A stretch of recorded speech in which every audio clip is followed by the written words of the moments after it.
Now I just need one with haggises. Hello strangers, I'm Maizel and today we have my July wrap up. Why I look like a ghost and confuse the camera.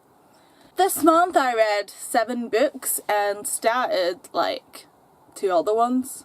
So the first book I read this month was Suicide Girls by Lynn, I want to say Weingarten, because that would be a funny name to have, but it's probably more like Weingarten. I don't know how to say anyone's name, even my own sometimes. And I gave this 4 out of 5 stars. And there's a review about this book. I really like the friendship in this book and a lot of fucked up shit goes down. So what is not to love? There's also a decent lesbian bisexual thing going on, so that's always nice. Defining books and the way this book is structured is really interesting. I really enjoyed it and highly recommend it. If you'd like more coherent, detailed thoughts, please check out the review on my blog, which is always linked down there below. And there's definitely going to be a specific link, as there will with all the books that have reviews or will have reviews eventually, if I remember to add them when they get there. Sometimes I do, sometimes I don't. Magical world we live in. And the next book I read this month was a book in a trilogy, which was Stolen Nights by Rebecca Menzies. That's probably not how you say her name either. So this is the sequel to Infinity Days, and it's meant to be part of the Vampire Queen trilogy. I don't get how the Vampire Queen thing works in this book. Don't get it at all. I also read the final book in the trilogy as well, which was Eternal Dawn. Both of these books are okay. I think Infinity Days kind of works as its own thing better than these, because these were kind of, I gave them 4 out of 5 stars and they were okay. Infinity Days is like one of my favourite books ever and I just love it, and the way it ends is like, oh my god, what happens next? What happens? But then again, it kind of works as its own thing. So I think maybe it should have just been left, because these things don't add much and they kind of just add this weird mythos to this world that I don't really get. And like the final book was kind of, why? Why is he doing this? Like why? What's the motive? There was a lot of questions like thrown up in the air, and I think after a while you kind of get sick of the main character. I'm glad I finished the trilogy, I guess, because it means I finished that series this year. Whoop for me. And that meant I got this month's book done. Series finished for this, my own personnel challenge of finishing at least 10 series this year. Yay for me. And the next book I read after that alright trilogy was The Dark Light by Julia Bell, and this is a cult book, but why? I gave it 3 out of 5 stars and there's a review of this. A lot of it is interesting but completely unsatisfactory. Like, it's not satisfying reading it. Like, the relationship wasn't that satisfying, and I don't know, there's a lot of characters fit for a lot, and I think it happens too quickly. Like I feel like the time scale is just too short for it to be believable, and I think it would have worked better if it was stretched out a little longer and it wasn't just, this is happening now, here, why, kind of thing. I think there was a lot of telling in certain parts of the cult, like what was someone's motivation, and the ending was just, ugh. It lost a full star for that ending because it was just, no. Also, I think I wanted more rebelling from the character, because basically in this book, this girl with a troubled background is forced. Oh yeah, the setup is completely unbelievable. That's another point lost. But basically, this girl gets sent to this cult island by her foster parents, and a police and a social worker say, sure, send her to the cult island. That doesn't usually take like problematic youths. It's not like it's a camp or something where there's some sort of program. No, it's just send her to this island set up by a crazy American. No offense to Americans, but like, religious American on a Welsh island shouts cult to me, and it's a cult. I don't know, the idea wasn't that original, but it was set in a war environment. It was interesting, and there is the LGBT element to the book, which is nice to see. There's a lot of that now in YA. I've noticed a lot of more lesbian stories sound bad, but that's what I mean. There's been noticed a lot of lesbian books being published recently. This was not the best one. It's problematic a lot, and I don't know. I gave it 3 out of 5 stars, but I don't really think I would ever recommend it to anyone. Like, I feel like I will completely forget about it if somebody was to ask me about a YA cult book. I will have forgot about it. I have not read a decent YA cult book yet, or like the other one I read was kind of more middle grade in the way it was written. But I've not read a decent one because I think because cults are so dark and twisted, and I don't think YA writers, even British ones, ain't quite ready to jump on that. I haven't read, I forget what the character's name is, but Versus America and Versus something else.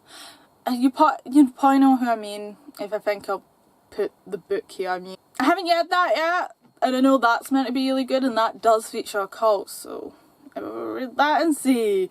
And the next book I read was a very anticipated book in the book community, and that was Go Set A Watchman by Harper Lee. I gave this 4 out of 5 stars. I just want to tell you guys, this is not a finished novel. This does not feel like a complete thing on its own. Like, you need To Kill a Mockingbird to get this, and I don't know if there was like elements that ended up in To Kill a Mockingbird that would To Kill or something. I know this is basically the draft of the novel that would turn it in to Kill a Mockingbird, and that's what it is. So in a lot of ways it's not really a satisfying read. Like, you couldn't read this by yourself. I feel like you have to be a fan of To Kill a Mockingbird to really get anything from this book and really think this is interesting. So I guess if you really love To Kill a Mockingbird, do read it. It was interesting to see certain elements of this book that kind of turned into what To Kill a Mockingbird would be.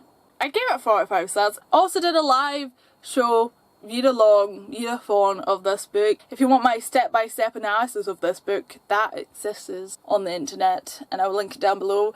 I am sort of planning to maybe cut that down into a video, but I haven't yet. But the live show's there. It's like 6 hours. It took me 6 hours to read this book. The next book I read was Witch Keg by Cann. And I'm going to read the description to you because the description, I want to make a point about the description. Cann must make a choice, survive in a life she will hate forever or run away and almost certainly die.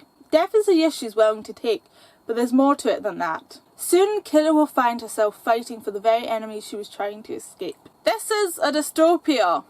I did not get a dystopia vibe from this. I was thinking it was going to be like some medieval thing. I mean, it is kind of medieval in the fact it's a lot of sexism in this and stuff. And they believe in witches. It's kind of like a dystopia, slight fantasy thing going on. I get 4 out of 5 stars, and there will be a review of this eventually on my blog. The thing is, the only reason I read this was because I read the Possessed and Fire series by Cann, and I really enjoyed it, and this was the only other book that my library had by her. I figured I'd try it because I really liked that book and I really liked her writing then. It was good. You know how there's so many trilogies that could have just been 1 or 2 books? This is your trilogy in 1 book, and it's satisfying that it hasn't been dragged out forever.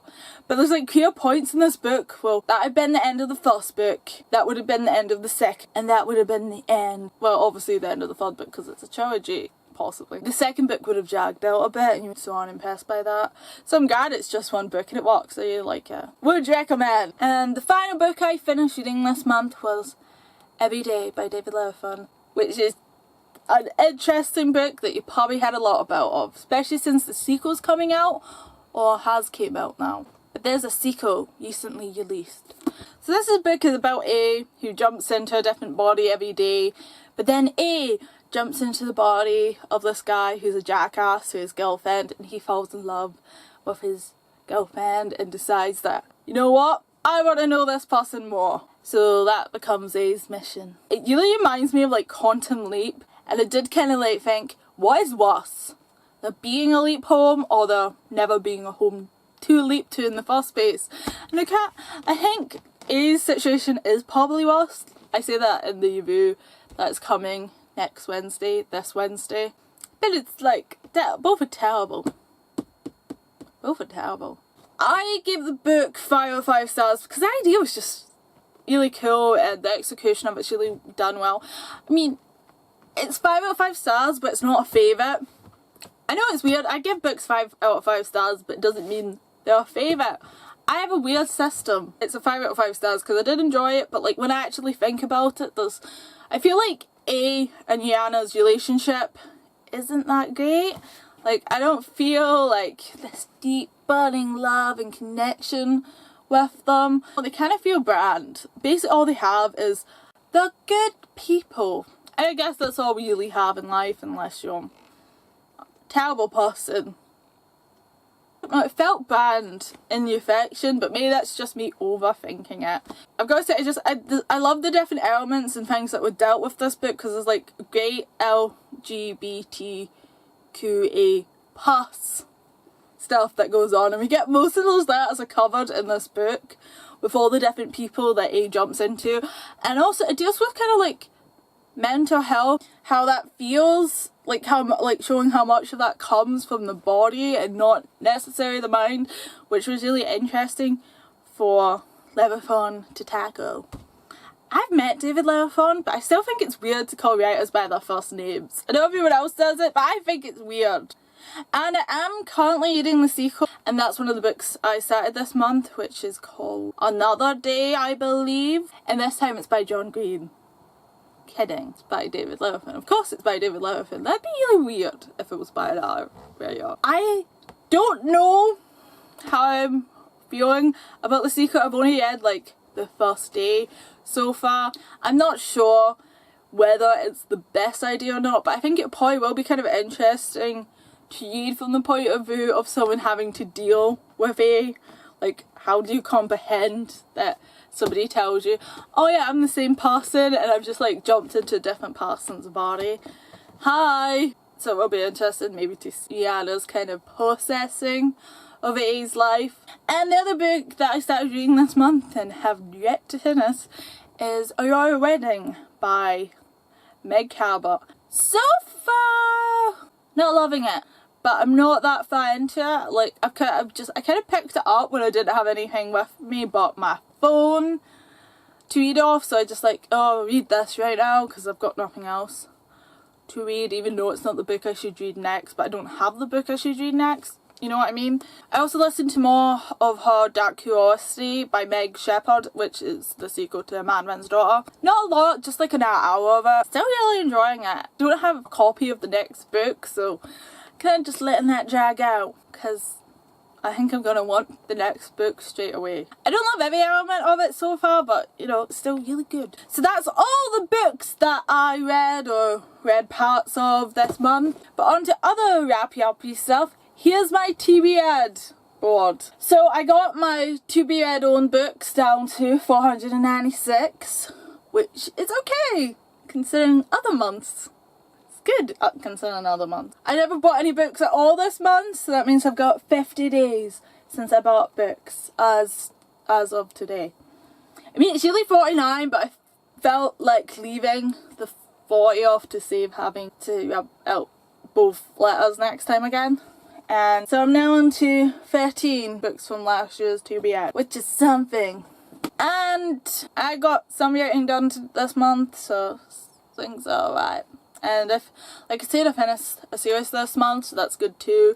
I didn't manage to read Lights and catch up on finishing that, but it's definitely happening this month because, you know, there's a certain readathon happening. And I am taking part of the BookTube readathon, and the TBR will appear tomorrow. I meant to do it before. I don't know, I did have something this whole week, so I could never be bored with the film once I came home from it. That's just who I am. And I'm doing VEDA, video every day in August, because this is my last full month before I start uni, and my parents are disappearing for part of this month away, and something slightly interesting is going to happen, and also obviously there's the BookTubeathon. So I thought, you know what, I'm gonna do this thing this month because I haven't done it this year yet, and there's another month that I would kind of like to do videos every day in, but it's doing uni and I can't promise that, so we're gonna do this in case. So you might get 2 months of videos of my pretty face if things go to plan. They don't usually, but we're gonna try, because trying is everything in this life. I will see you guys tomorrow, and the next day, and the day after that. Farewell. So I've got a new bag, so I thought I would show you what's in my bag, in my old bag.